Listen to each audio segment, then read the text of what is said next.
ህብረተሰቡ የተሰሩ መሰረተ ልማቶችን ተንከባክቦና ጠብቆ መያዝ እንዳለበት የደቡብ ጎንደር ዞን አስተዳደር አሳሰበ።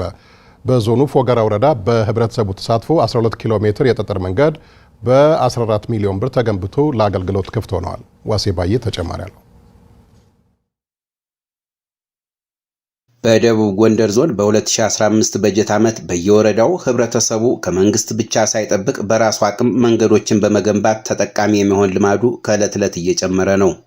ከነዚህም መካከል በፎገራ ወረዳ በ14 ሚሊዮን ብር የተሰሩ ከወረታ ሻጋ ናበጋ ጣና የ5 ኪሎ ሜትር መንገድና ከወረታ ዱድመኝ ሻጋ ዘሐዋርያት የ7 ኪሎ ሜትር መንገድ ዋና ዋናዎቹ ናቸው። መንገዶቹን ለማሰራት ህብረተሰቡን ከሚያስተባብሩት መካከል አርሶ አደር ጌጤ አሻግሬ አንዱ ናቸው። በክረምት ላይ ብዙ ውሃ ይውጣዋል። ውሃ ሲውጣው ለመድረስ ጉልበታም የሆኑ ሰዎች ተሸክመው ካልሆነ በቀር በጋሪ ማጓጓዝ በአህያ ማጓጓዝ አይቻልም ነበር። የታመመ ሰውም እንኳን ሄዶ ለሕክምና ለመድረስ አስቸግሮት በነፍሰ ጡሮች ላይ በታመመ ሰውም በጣም በችግር ላይ ተውጦ የውሃ ዘል አካባቢ ስለነበር በዚህ በችግር ላይ ብዙ ሰዓት ቆይቶ ነበር።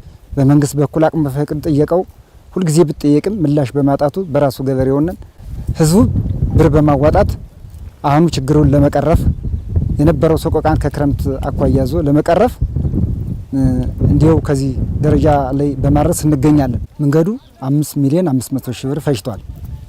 ህብረተሰቡ 6 ሺህ ብር በእያንዳንዱ በጢስ አውጥቷል። የፎገራ ወረዳ አስተዳዳሪ አቶ ሳያባተ በወረዳው ቀበሌን ከቀበሌና ከወረዳ ጋር የሚያገናኙ መንገዶች መሰራታቸውን ገልጸዋል። መንግስት መስራት ያልቻለውን ህብረተሰቡ መስራቱንም ነው የተናገሩት። ከወረታ ሻጋ ናበጋ ጣና የሚያስገባ መንገድ ነው ዲዛይን የተሰራለትና ህብረተሰቡ በራሱ ዝቅተኛ 3 ሺህ ብር እና በላይ 6 ሺህ ብር ደግሞ መሀል ላይ ያለው እንዲያዋጣ ተደርጎ ወደ 5 ኪሎ ሜትር ነው። ሁለተኛው ከወረታ ዱድመኝ ሻጋ ዘሐዋርያት የሚባል አካባቢ ነው። ወደ 7 ኪሎ ሜትር ነው የተሰራው። በዛም ወደ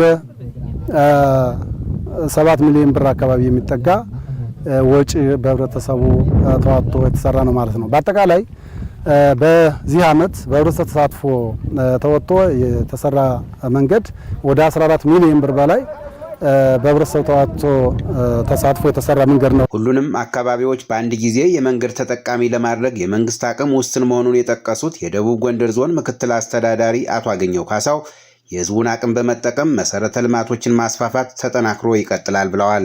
በዞናችን 7 የመንገድ ፕሮጀክቶች ናቸው ወረዳን ከወረዳና ወረዳን ከአጎራባች ዞኖች ካሉ ወረዳዎች ጋር የሚያገናኙ ያሉ በአመት ከ8 ኪሎ ሜትር በላይ ያልበለጠ ነው እየተሰራ ያለው።